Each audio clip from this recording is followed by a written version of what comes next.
Hello everyone. We're here to talk to you today about the intro session to the Fall 2014 semester. And this is just the same thing that we do at the beginning of every semester to go over the really important things that we need to know for the semester and to hit some highlights for the things we want to make sure that we are all doing as a team in each of our classes for the fall and moving forward with Granville Online. So, first thing, of course, we want to say always is welcome back. Hope that everybody had a really good summer. I know that some of us did work in the summer, and we had a really good summer session. I think we had about 300 enrollments over the summer, and most of those enrollments were students who were in summer session to make up for classes that they had previously been unsuccessful in. So I think that Granville Online did a lot of good in terms of catching students up, getting them back on grade level, and we had 23 graduates this summer, which is the highest number of summer session graduates that we have had. And I'd say I'll put a lot of that credit into the hands of our teachers who worked really hard with the students, and additionally with Miss Annette Glass, who came on board with us this summer. She was working really diligently in the labs and trying to reach out to students and provide some extra support to the teachers. And I know that a lot of you have either met her over the summer or you've met her in these first few days of the fall semester as we've started to kind of get settled and meet some of our students. So you'll be working with her a lot. For those of you who haven't had a chance to meet her in person, this is what she looks like. Here's a little picture for you. So if you see her in the halls of the schools as she goes to visit labs, here she is. And this is her contact information here. Of course, you can always find her an email, and you'll be receiving emails from her. Cell phone number is there, and of course her IP extension. So please feel free to contact her anytime that you're having a concern about a student, or you feel like you need a little extra support, or somebody to physically walk into the school and talk to a kid and say, hey, we need you to get started and do some work for this class. Okay, important dates for this semester. Fall session, of course, began on Wednesday, 8/27, and we ended up pushing that back. We had been starting at the same time as face-to-face was starting, but the beginning of this semester has been a little bit different because of the enrollment caps. Our counselors have needed to take some extra time just to make sure that they're using their allotments in the best way possible. And in order to do that, they needed to look at schedules. There was a lot of schedule changing that was happening in the first week of school, and a little bit in the second week too. So it's just taken a little bit longer to figure out what students needed to be in online classes, which of course has meant that we are starting a little bit later. That being said, we do want to keep our last day to add or drop to the first 10 days of school so that everything kind of maintains some consistency with the face-to-face, and things will hopefully be stable a little bit sooner. So Monday, September 8th, is the last day to add or drop a Granville Online class. So do please talk to your students about that and make sure that they are aware of this so that they can kind of make some decisions if they are struggling or figuring out that online learning is not exactly what they thought it was going to be. I think that we'll probably have a lot fewer instances of that because the enrollment caps, I think, have had students sort of start a little bit later, but I also think the students that are in our classes now are much more aware of what they are getting into. There's been significantly fewer drops and adds than there have been in semesters past. And I hope that you guys have noticed that too by seeing that your rosters they may have come to you a little bit later, but they've been a little bit more steady than they have in past semesters. This semester we are going to keep up that tradition that we started in the spring of last year where instead of sort of having progress reporting periods, we will do a weekly Power School progress report. And those Power School progress reports are going to be due every Monday by 8 a.m. So what that means is that you will follow Betty Lou's instructions for turning in that information, and she has set up your gradebook in Power School for you, which kudos to her. It's pretty awesome of her. So it is all set up, like the grade dates are in there and everything. So you just need to kind of keep up with grading the student work and making sure that there's a new grade that indicates where the kids are currently by every Monday at 8. And in that way, principals and counselors and lab facilitators and parents, if they're not logging into Haiku, if they're only using the parent portal, they'll all be able to log in and see this sort of weekly status report of where the student is in their online class. We will kind of use the countywide reporting periods for marking when we need to be making phone calls to parents and turning in contact logs for Granville Online. So I didn't put that on the date sheet that I sent to you guys because I was just sort of trying to keep everything sort of clear. Like what you guys need to be worried about is getting the grades done by every Monday. But I will send separate reminders for sort of the reporting period in terms of calling parents and turning in contact logs. But that's just a separate sort of thing to make sure that we are doing our due diligence and making sure that we're still talking to parents. We have had some issues in the past where the parents just sort of don't know what's going on in the kids' online class, and we want to make sure that moving forward that's not something that is a concern. So we will use that same sort of countywide 3-day window that is happening in the face-to-face classroom. We'll use that for focusing on using that window as a time to call parents. Non-traditional schedules versus traditional schedules, that basically just means, Granville Magnet, we've got some kids that are there, we've got some kids that are at Granville Early College, and we've got some kids that are, of course, well, most of our kids, of course, are on the traditional schedule. So you guys are all aware of which students you have where, so just kind of keep track of that and make sure that you're helping your kids keep track of that. You'd think they'd be good at that, but I think maybe they're not sometimes. So just sort of try to keep them online and make sure that you're being really clear in your course. If you have a course where you've got some Granville Magnet kids and some traditional kids, if you kept them in the same course, just make sure that you're being really clear about what due dates are for who. Okay, so orientation to the course. When your roster was sent to you, I basically sent this same advice about having a good orientation. So you've seen this already before, but basically making sure that you are reaching out to the students and the parents and making sure that they understand how to navigate, what the pacing is, what your mastery-based learning policy is, because different people are doing different things. Not anything drastically different, but some people have different levels of penalty for late work, so things like that. The key there is, in looking at some courses, I think that some people are sort of putting that information there, but there's a difference between kind of having the information there and then making sure that the students are doing something to prove that they really understand it. Having the kids actually send you an email, or having the kids do something like a scavenger hunt to find when certain things are due, or to write to you about what the mastery-based penalties are.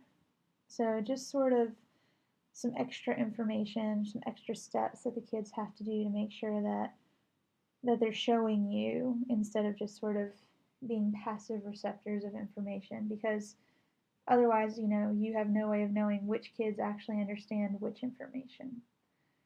The other thing, again, is bringing up the parents, making sure that the parents understand what's happening too. I think a large part of what's going on with Granville Online is that parents are sort of in the dark They don't know what Grandma Online is doing for their students or for them. And so I think it's important that we, kind of talk to them and make sure that they know, and that they know who they can call if they have questions and what it is they need to do in order to help their kids be successful in the class. Okay, sort of continued on here, making sure that they know how to be successful. Also, in haiku, the parents have the ability to have a parent code so that they can monitor their child's progress. If you don't know how to access that, if you don't know how to give a parent code in haiku, just let me know, and we can make sure that you can get that information, because that's something really important for a parent to have.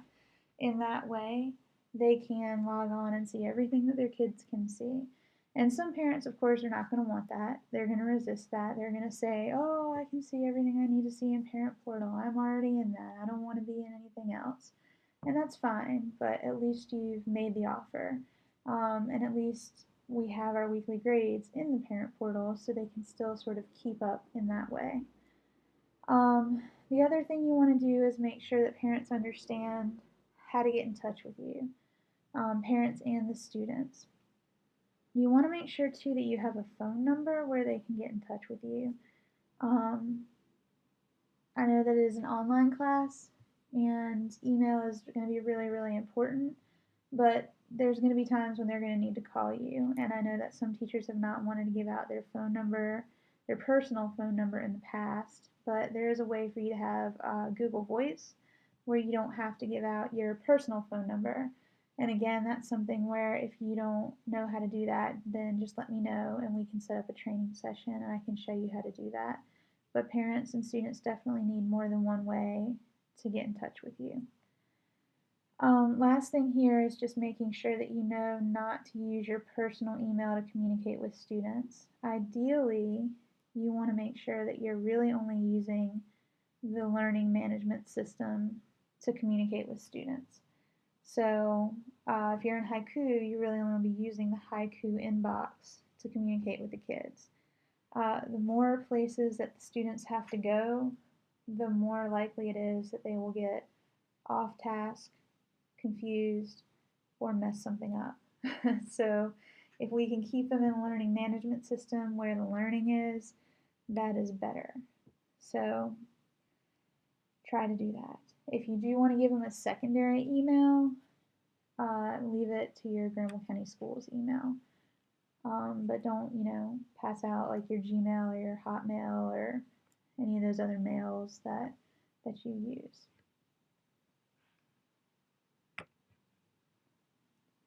Okay, contact logs. We've been doing these for a while now, so basically I'm not going to say too much about them other than they should be turned in with your initial teacher checklist during the progress reporting windows and again at the end of the semester. Do please make them as detailed as possible, and definitely make sure, particularly if a student is failing a course, that you're contacting the parent. The number one thing I'm seeing on the contact logs is that teachers are contacting the students all the time. There's constant contact with the students. Texting, emailing, inboxing, all of that with the students. But then there's often very little contacting of the parents. And that's really understandable if a kid's doing well in the course, but if a kid is not passing the course, then it's sort of our duty to tell everybody on the planet, hey, the kid is not passing the course, and we need all the support we can possibly get because he's not passing the course.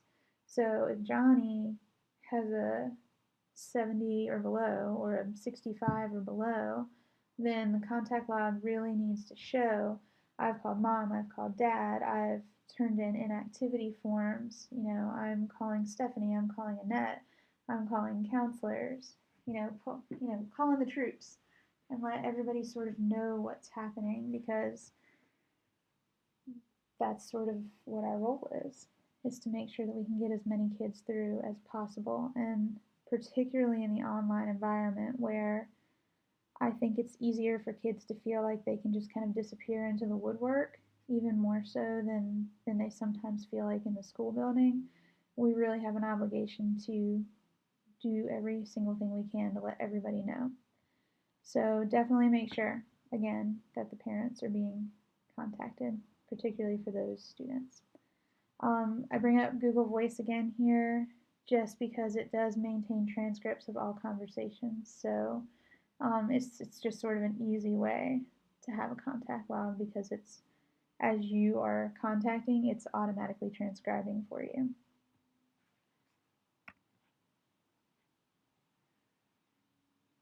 Okay, synchronous learning. Yes, we are still doing that. I know we had a lot of struggles with it last year in terms of Collaborate not being on the student laptops. And just to remind you guys about why that was such an issue, the technicalities of it anyway. The reason that Collaborate was not working is because every time you send a meeting invitation link to your students, Collaborate has to download onto the computer this thing called a launcher. Well, there's a launcher that is downloaded, and then this little file gets downloaded to the computer that then has to be launched. Well, unfortunately, that launcher that had to be installed on the computer was not put onto our students' laptops image last year. And our students are not administrators of their computers, so they're not allowed to download things onto their computer. So it was pretty impossible to get that thing that they needed, the launcher, onto every single one of their computers. So that's why Collaborate was a little bit of an issue last year. This year they have it. It's there. So the Collaborate launcher exists. So now when you send a meeting link to our students, when they click on that link and they download this little file that has to be launched, the launcher file or program is already on their computer. It'll do its job and everything should work fine. So therefore there are no technical issues anymore.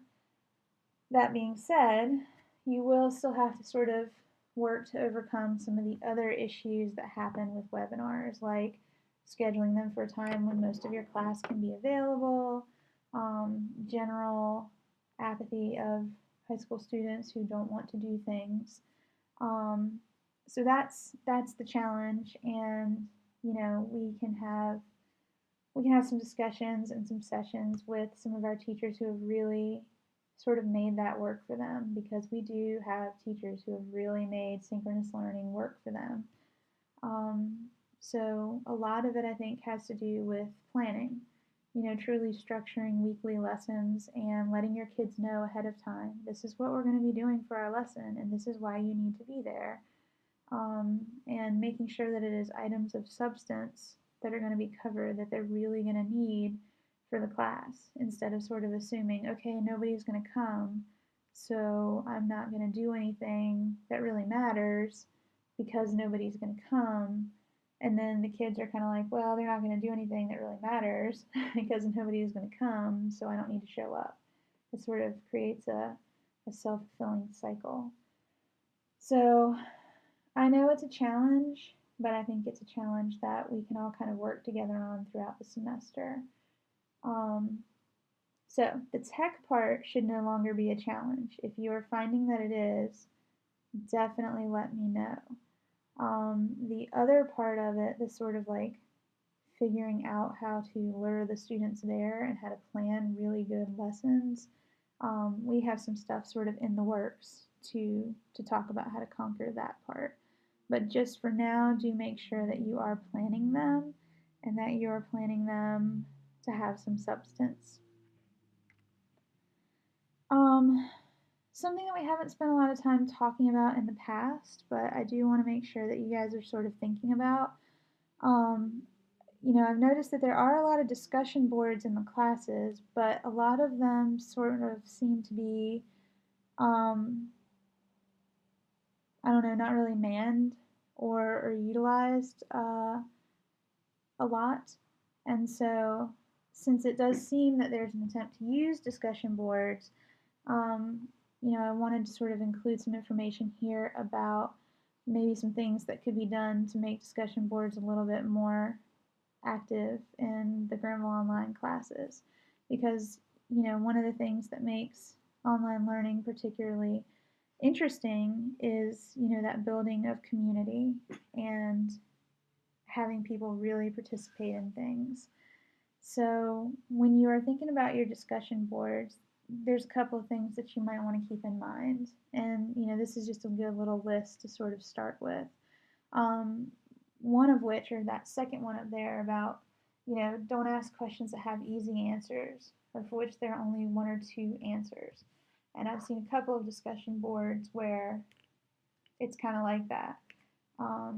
It's like, uh, you know, gosh, I can't think of a really good answer now, but like, how does the sun exist?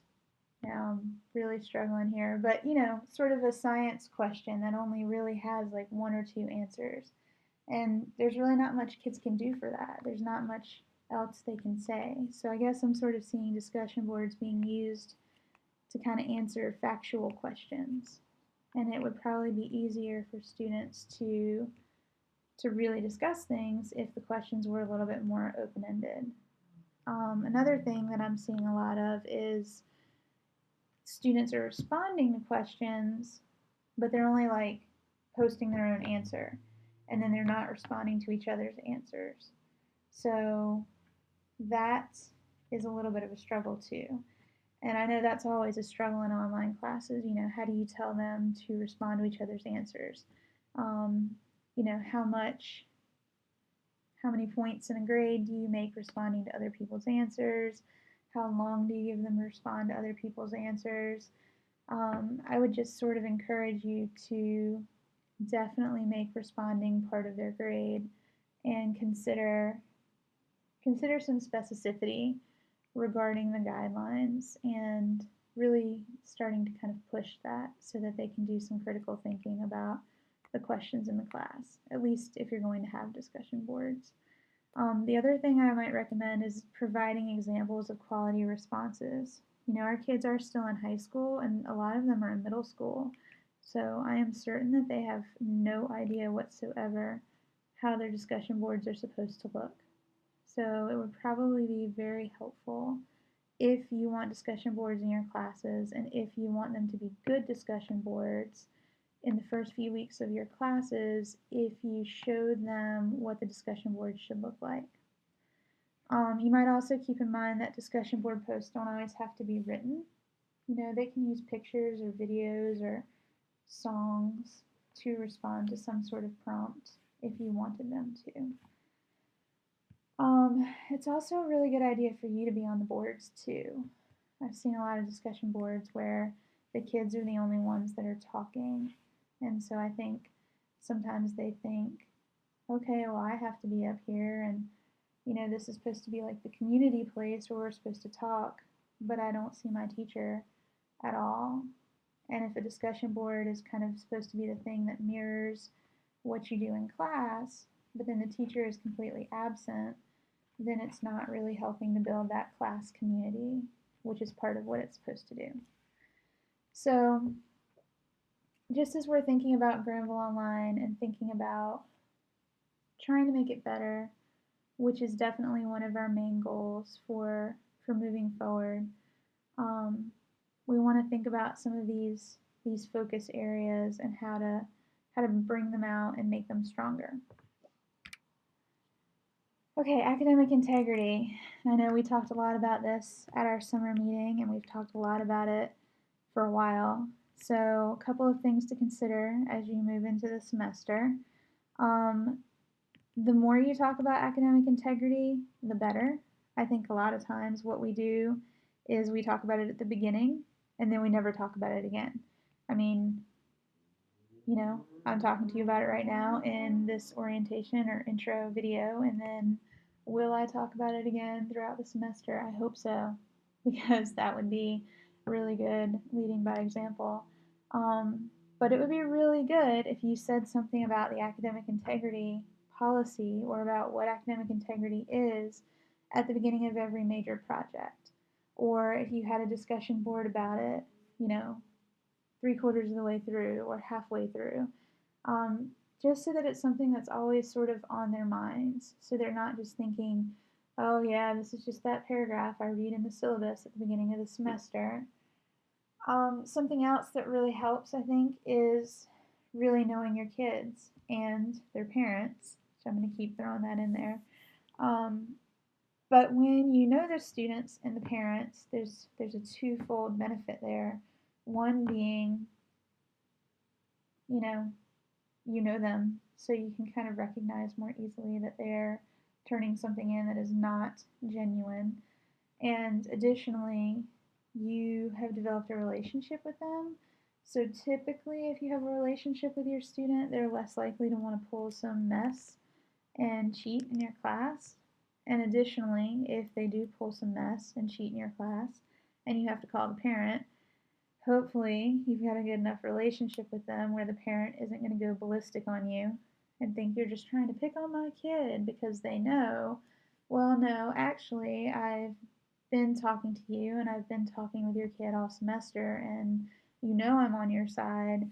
I'm just telling you that your kid is messed up and we need to work on fixing that. The golden rule thing follows that same premise. You know, if you are positive and kind and nice, then students and parents are going to expect that you are not out to get them, that you are attempting to help them. The fourth bullet here, definitely think about your course design and the kinds of assignments that you have in your course. Are your assignments designed in such a way that it's really hard for kids to cheat, or are your assignments designed in such a way where they could very easily just get the work that somebody did last semester and turn it in? Or they can just Google search the answer to the worksheet questions and then turn it in. So sort of think about that. Like, how easy would it be for a kid to cheat on an assignment that you give? And then consider whether or not you want to give that assignment. A really, really, really good idea to implement in your class, either at the end of every unit or at least 3 to 4 times throughout the semester, and like let kids know about it straight up and from the beginning, is discussion-based assessment. That's basically the old-fashioned oral exam. So that's the idea that at the end of each unit, I'm going to give you an oral exam and we're going to get on Skype or Collaborate or FaceTime or whatever, individually, one-on-one, me and you, and you're going to have to tell me everything about the solar system because that's what this unit was about, and that seems to be what I'm on tonight for some reason. So you're going to tell me all about the solar system and we're going to be looking at each other and that's it. Like, it has to be you. It can't be mom or dad. And, you know, it can't be you looking all the answers up in your textbook. Like, you just got to tell me what you know in your brain. And if you can't do that, but you somehow managed to be able to do it all along, then there's some kind of issue there, right? Something is not genuine, and then there's something to investigate. So that is something to consider, definitely. If you are one of those who is really worried about academic integrity in the online environment. And then, of course, there's also Safe Exam Browser, and if necessary, we can talk about 2 proctored exams. Okay, mastery-based learning. We have talked about this multiple times. Do make sure that your policy is clearly defined. Do make sure that you are having students, make sure you're holding students accountable. You know, I know that for a time we were slipping into this, okay, do your work whenever you want, and it was causing a lot of stress for teachers and for students. And I think that we've gotten a lot better since the handbook came out and we really started clarifying what mastery-based learning is. But just sort of make sure that you're taking care of yourself and really making sure that that there's some sort of policy in your course that both allows for fairness and flexibility for genuine situations that students might be in, but additionally holds them accountable for not doing any work. I mean, if they're not working, they're not working. So if they're not making a genuine and original attempt by the due date, they need a 0 or a reduced grade for the assignment. Also make sure that if a kid wants to work ahead that you're allowing them to do so. So make sure that you've got enough of your course open that students who want to work ahead are able to work ahead. Also make sure that you're allowing students the opportunity to resubmit assignments. So if they turn in work that's really not great, don't just give them their 32 and call it quits. Give them their 32 and then tell them what they need to do to make their 32 better. Multiple choice tests. Don't let them take the test over and over and over and over again.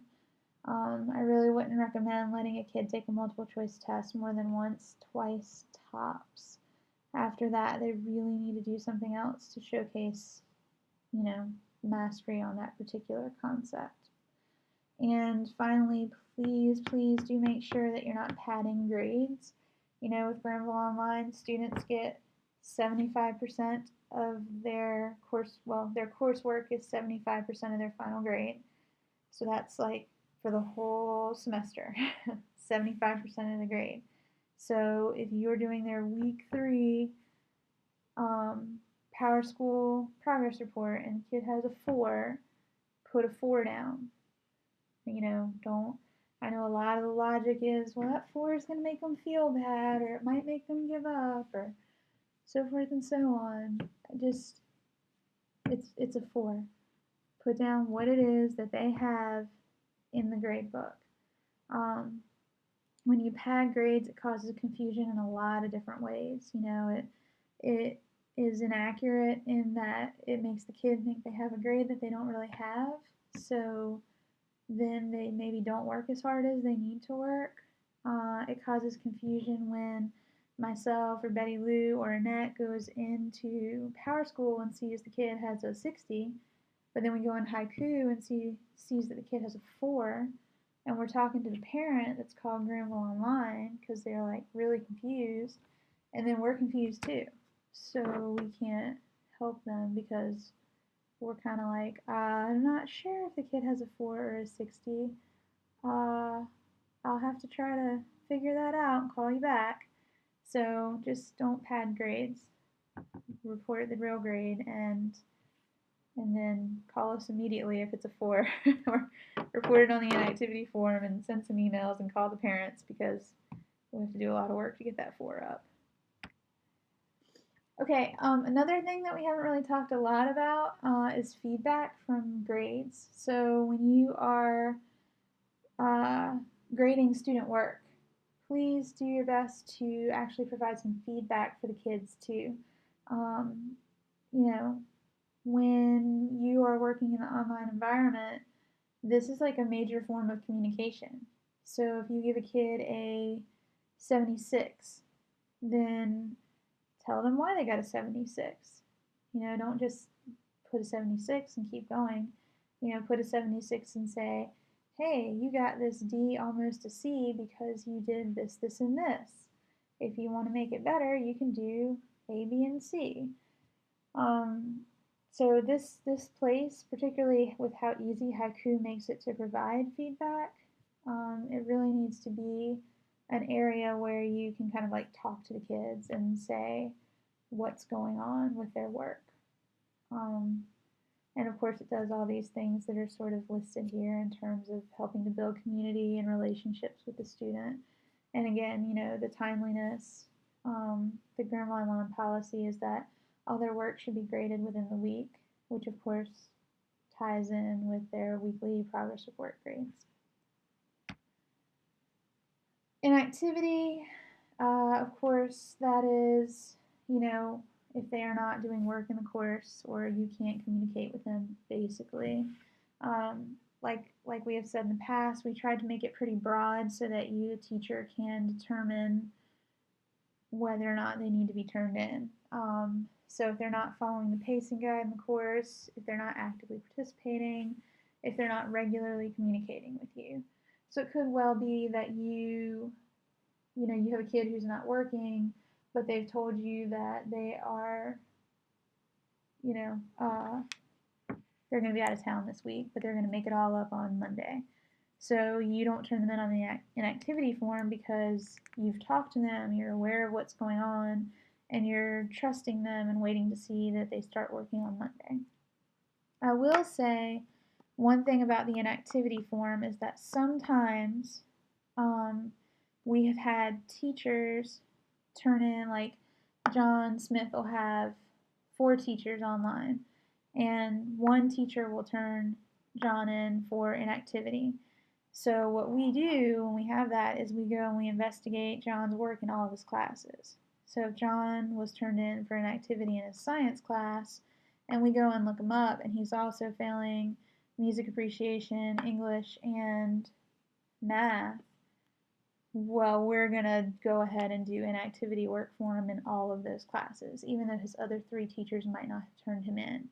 And in the past, we've had some teachers be like, I didn't turn it in on the inactivity form, like, why are you doing this?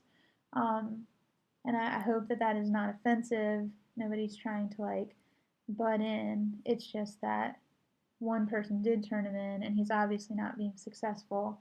So we're just going to go ahead and start a plan for Grandma Online for this kid.